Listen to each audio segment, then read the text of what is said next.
أعوذ بالله من الشيطان الرجيم. بسم الله الرحمن الرحيم.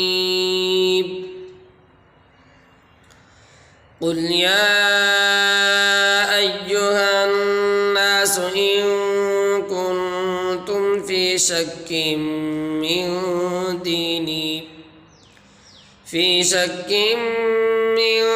ديني فلا أعبد الذين تعبدون من دون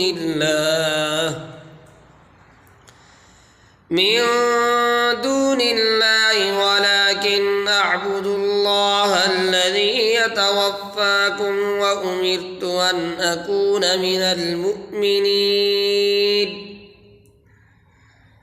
وأن أقم وجهك للدين حنيفا ولا تكونن من المشركين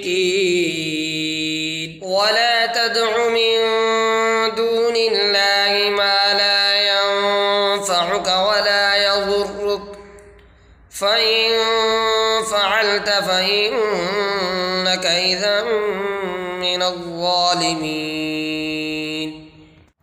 وإن يمسسك الله بضر فلا كاشف له إلا هو وإن يردك بخير فلا راد لفضله يصيب به من يشاء من عباده وهو الغفور الرحيم.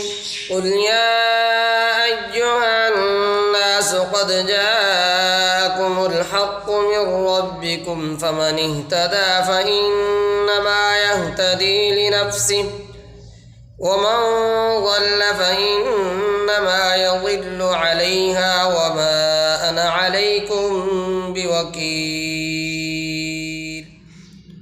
واتبع ما يوحى إليك واصبر حتى يحكم الله وهو خير الحاكمين. صدق الله العظيم.